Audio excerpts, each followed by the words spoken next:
حي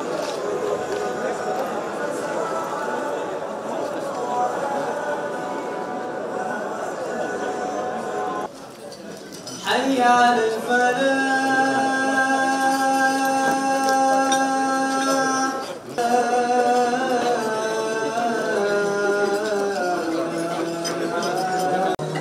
مولاي قد نمت عيون وتيقظت أيضا عيون نامت أتراه وأذهلها جلال الله أم مر القرون أتراه وأذهلها.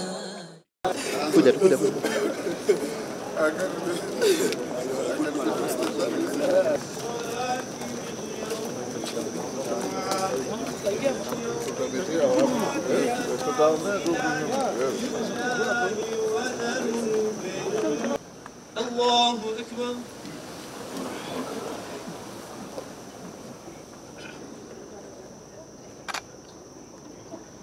الله أكبر.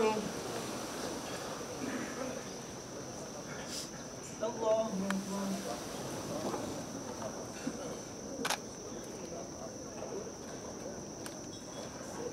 الله أكبر.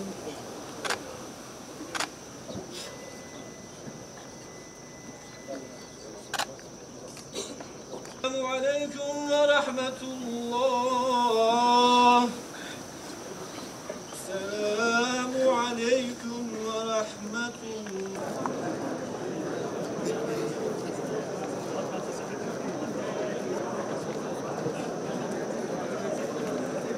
ويصنع الفلك وكلما مر عليه ملأ من قومه سخروا منه قال إن تسخروا منا فإنا نسخر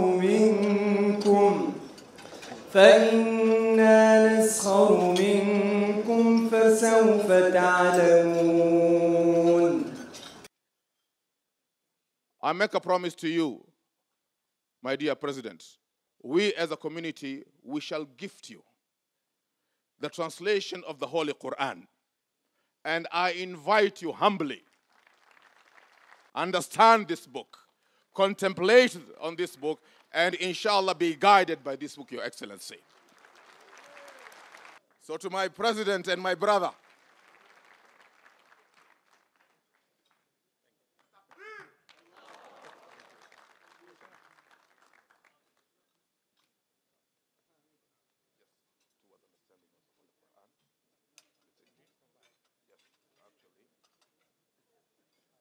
he is very eager.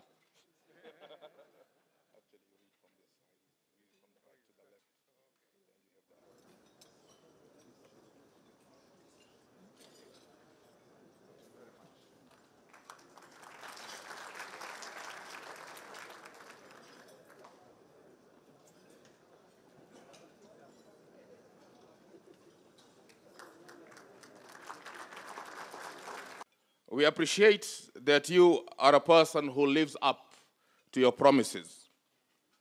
During your campaigns, you pledged that you will take steps to ensure that the rule of law prevails and the individual rights and liberties of Kenyan Muslims will be upheld.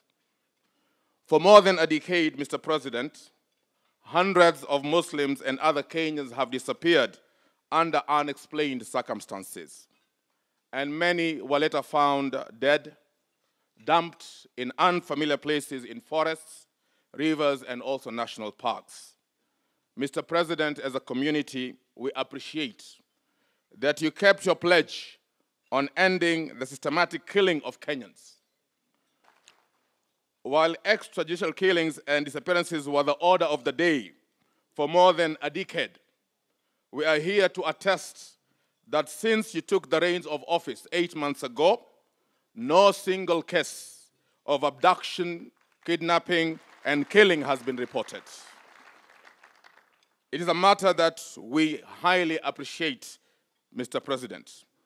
In the interest of justice, it is our request And I remember last week you told us that in the Bible it is said, sometimes your prayers go unanswered because you don't know how to ask. So we humbly request, Your Excellency, in line with your promise that an inquiry is formed to probe the cases of the missing persons, as many families remain in anguish following the disappearances of their loved ones. We also appreciate that you honored your pledge with regard to streamlining the issuance of IDs and passport to Muslims in northeastern region. We, however, remind you that the problem of vetting affects Muslims across the country and is not limited to northeastern. Many Muslims across the country, from Lodwar, Sigoi to Lungalunga, continue to face challenges in obtaining IDs and passports due to the strict vetting procedures. We honestly appeal to you, Mr. President, to end this discrimination and have one set of laws for all Kenyans when it comes to obtaining important national documents, regardless of religious background. Mr. President, we thank you very much for coming out openly against the campaign of polluting our morals in this country by the move of the LGBTQ. We request you, Your Excellency, as a man of God, to stand up strongly and ensure that we are not polluted by this move by the enemies of God in this world. Amani ni muhimu sana. Nilikuwa naeleza Governor Mandera, kuna rafiki yangu anafanya biashara huko Sudan. Tulikuwa tunaongea mambo mengi na tulikuwa tumeagana baada ya Ramadhan tukutane mahali fulani. Lakini leo hii ni refugee. Ile mbango tulikuwa nayo yote imeharibika. Hiyo ndio muhimu ya amani. Kwa hivyo sisi Waislamu vile mlielezwa, tuombee nchi yetu amani, na kitu inaanzia tu kitu kidogo sana. Hiyo ndio muhimu. Najua kila msimu iko na wakati wake. Mimi ni mwanachama wa Jubilee na nasitaki niseme historia. Kazi yetu ni kuangalia haki, na katika bunge mimi ndio mzee. Sio mzee kwa umri, lakini kwa maarifa na ile muda. Hatuwezi tukakubali watu wachache wa auction nchi yetu. Ile tunataka kila mtu apate haki yake. Kwa hivyo nashukuru ile fursa, tutaangalia haki ya Kenya na tutaangalia haki ya wale. Uchaguzi imeisha. Na kama uchaguzi imeisha, wakati huu ni sharti tuangalie maendeleo na kusihi ile filosofia kuinua kila mtu kwa uchumi. Hiyo ndio ile kitu tunahitaji. Kwa hivyo tunasema asante kwa kutupatia fursa. Thank you so much. Katika sehemu ya wafugaji kuna jambo imbi ambaye ni sharti wakati huu, kama hatukusema pengine italeta shida. Kuna bangi ambaye inatoka nchi jirani, sijui kama umeelezwa, wa vijana ya Marsabit, Wajir, Mandera, Isiolo, hizo sehemu zote. Kuna ile cannabis, hata umesikia siku hizi hata punda zinapatiwa hiyo kitu. Tungependa kwa sababu is a menace. It's something so serious right now. Tunakuomba kabla hajamaliza wa vijana utusaidie kukomesha hiyo. Nataka niwaambie msitumie maandamano mwezi wa Ramadhani. There is a world of difference. This is a month of peace. Na hata walipiga maandamano mpaka 20th of Ramadan. So hata wakituambia ati wanangojea Ramadhani ishi, sasa ungetuheshimu siku ya kwanza. The first day this maandamano started was the first 2 days of the holy month of Ramadan. And Your Excellency, because you and Honorable Musalia and myself, we are part of the original partners of the leader of the opposition in 2007 and 5. I have never seen, and every night it amazes me, that the electoral process in our country passes through constitutional parameters. The preparation of the elections, the conduct of the elections, the announcement of the results, the position of the Supreme Court. Then 7 months later, somebody, Your Excellency, comes up and says, there is a whistleblower who we don't know. That whistleblower is more important than the Supreme Court.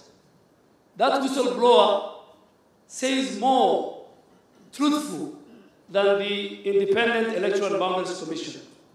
And I think time has come when the people of Kenya must stand up and say we are tired of these shenanigans. Election comes and they go.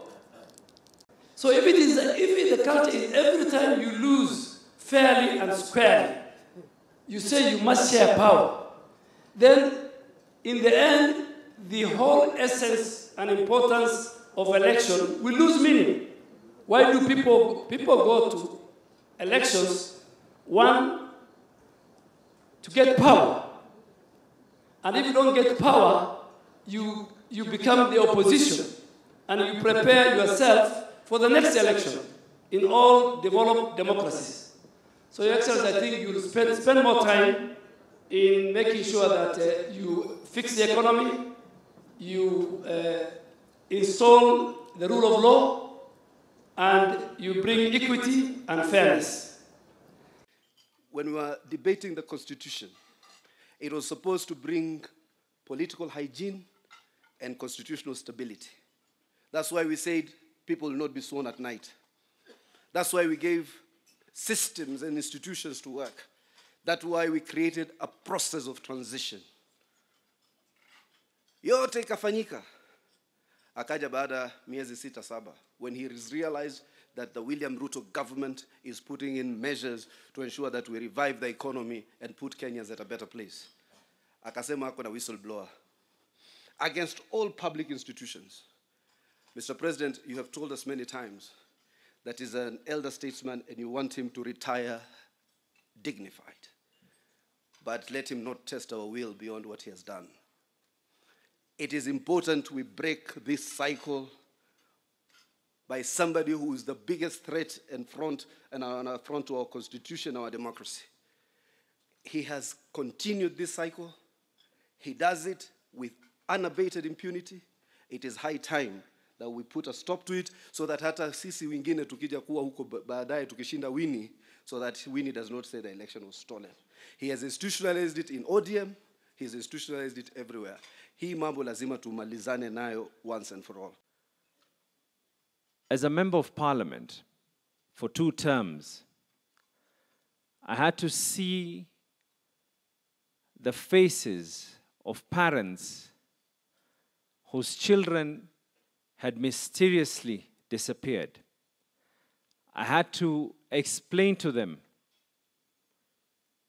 the agony of every single Tuesday and Thursday trying to produce statements and calling in cabinet secretaries to provide answers as to why all these levels of injustices were being done.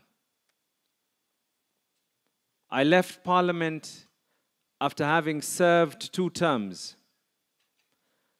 with no answers on the hundreds that I represented. And I wish not to be in a similar situation as a governor or a parent, or if nothing else, as a fellow Kenyan, to see the face of a parent not knowing the fate of their children, whether they're alive or dead, the fate of their children, whether they will be able to appear or they've permanently disappeared. And I wish that this is one of the legacies that you will be able to live in this country. For future generations to be able to emulate, that we can be able to have justice without necessarily trying to target people by virtues of the colors of their skin or by virtues of their religious practices. Second thing, Your Excellency, and again, I speak this not by the hat that the people of Mombasa bestowed on me. But I speak this as a parent, and I speak this on behalf of every single other person. If there's something that disturbs us, is the effect of drug abuse amongst the population. This is something that I can assure you, there is no one here who will be able to refuse with my simple sentiments that make sure that you empower the police officers so that we can be able to flush out those who are doing all these levels of crimes, Your Excellency. And lastly, Your Excellency, when I was in Parliament, if there's one law that I'm proud to have been part and parcel of, was the Waqf Act, which is now law. We debated, we went through it, called out all stakeholders, and there's only one thing that is remaining, so that we can be able to comfortably say that we left a legacy, but we now want to see that legacy translating into results. We call upon you, Your Excellency, to now appoint those commissioners and set up through the Attorney General, and you appoint the chair, so that Muslims can be able to now comfortably receive that had been donated by our forefathers in a rightful way, and in a way that can be able to be in line with every single person. Ulisema hizi siku 10 za mwisho tukuombee sana dua, na mimi nakubaliana na wewe, kwa sababu yule ambaye alikuwa mpinzani wako ametushangaza na amelete mambo ya kututamausha, kwa sababu sisi tunaelewa sheria ya Kenya, kuna uchaguzi unafanywa, na nafikiri tarehe 9 ni tik kwamba tulifanya uchaguzi. Tarehe 15 mwezi wa 8 mshindi akatangazwa, Daktari William Samuel Ruto. Kulingana na katiba yetu, kama mtu akubali analalamika, malalamishi yakafanywa kwa koti ile ya juu ama Supreme Court, na sisi tukawa watulivu mpaka koti ikaamua. Sasa haya ushabiki wa barabarani hauko ndani ya sheria. We cannot have economic reforms running parallel with political reforms, because those reforms that our colleagues are running in the streets, they scare away investors, they cause tensions, and they are outside the constitution.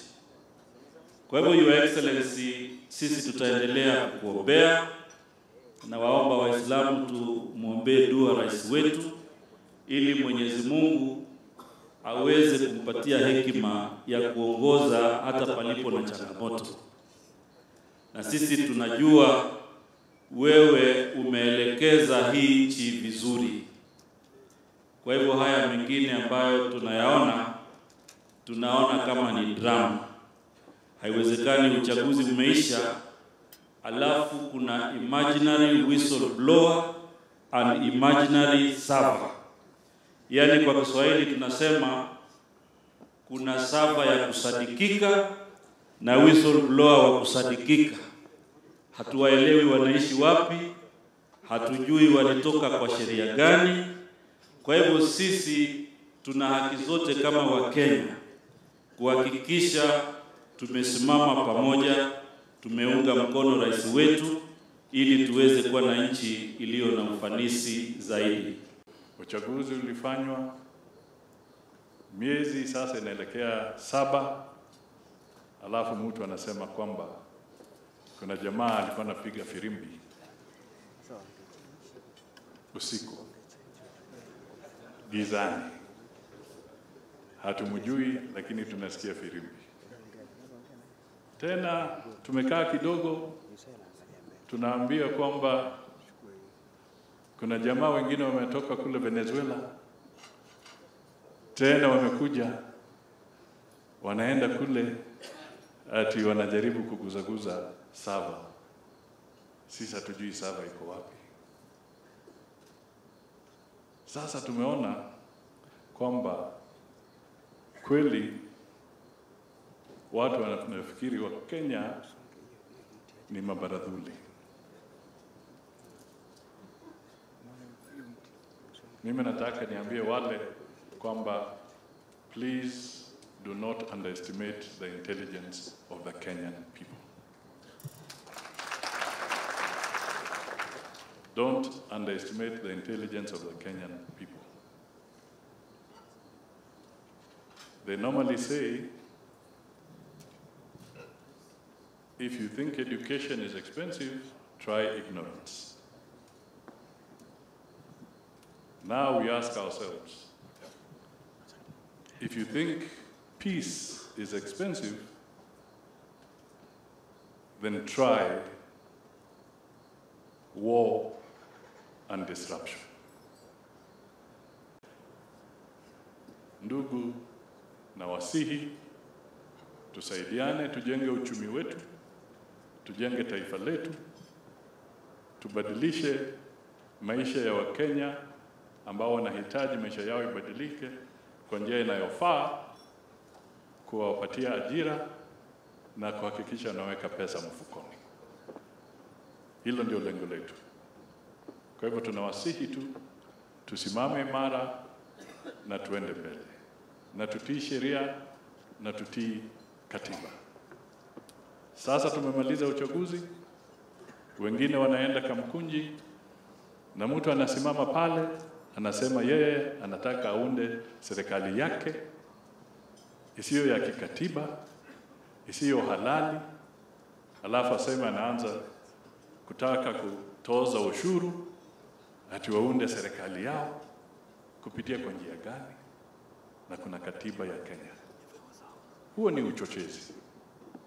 Hatuna nafasi ya uchochezi. Tusimame pamoja, tujenge taifa letu na tutii sheria, ndio Kenya yetu itakuwa nzuri. As a person who believes in God, and as a religious person, I take a lot of pride in associating with people who believe in God. Kwa sababu mimi najua umuhimu wa kumcha Mungu. Sisi ni binadamu, tunaweza kuwa na mamlaka, tunaweza kuitwa mstahiki fulani, mheshimiwa fulani, excellency fulani, lakini mbali na hiyo mambo yote kuna Mungu. Na so nataka niwaambie ndugu Waislamu, mkiwa hapa mjue hapa ni mahali ya dua, mahali ya kumwomba Mungu. So we will continue to make this place a place where there is reference to God. Nataka niwaulize ndugu zetu, tafadhali, tumechagua kamati vile tulikubaliana. Wamechagua watu yao, tumechagua watu wetu. Let us give this committee a chance. Waongee hiyo mambo yote iko huko ndani. Alafu tutapata suluhu ya hayo maneno. Meanwhile, tupate nafasi wakulima wetu warudi shambani, tupate nafasi ya universal health coverage, tupate nafasi ya kushughulikia uchumi wetu ili tuweze kupeleka taifa letu la Kenya mbele. And I want to promise you that we are determined to change our country. We are determined to make sure that our economy is on sound footing. Mumesema vile vile kuhusu ndugu zetu the Nubian community in Nairobi. Mimi najua mnaelewa ya kwamba tayari tuliopatia title deed katika serikali ambayo ilipita. Saa hizi tunafanya kazi na wao so that we can use their land for the affordable housing to benefit the Nubian community first. And even those others who are going to benefit after them, the Nubian community will be the investors in the process that we are engaged in. Vile mumeuliza, if I get, and I want to work with the leadership of the Nubian community so that we can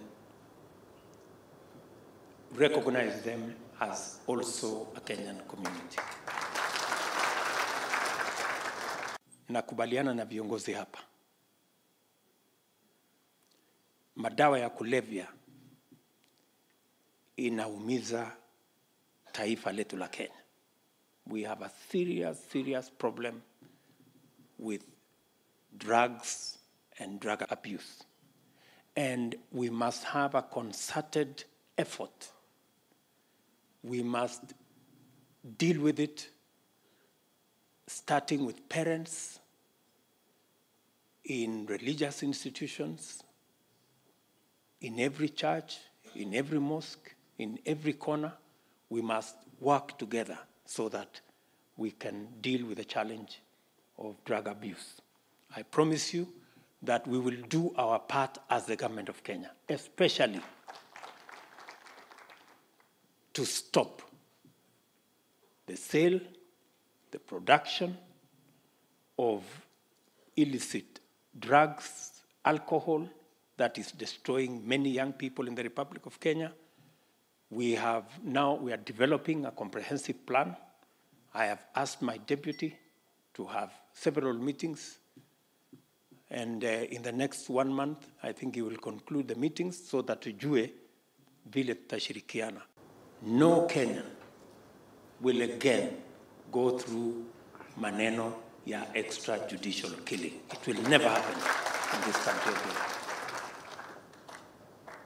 Vile vile niliwaahidi wa Kenya ya kwamba we are going to have one law for all Kenyans. Kwa mambo ya vitambulisho, nishawaambia wizara ambayo inahusika ya kwamba kama kuna vetting, watu wote wafanyiwe vetting. Na kama watu wote hawafanyiwi vetting, then nobody should be subjected to vetting. Let us have one law for all of us. So that is the new directive, that we want to be careful, but we want to eliminate any prejudices against any community or any religion. We must have one uniform exercise that exercises caution but does not discriminate anybody. We are a democratic country, and it is the right of every citizen to vote the way they choose. And no Kenyan should apologize for voting for whoever they voted for. Because we are a democracy, and it is the right of every citizen to vote the way they want. All we need to do, and I have committed myself, that I will work with all the leaders that have been elected, irrespective of their political parties, because we want to have one people, one nation, and one destiny.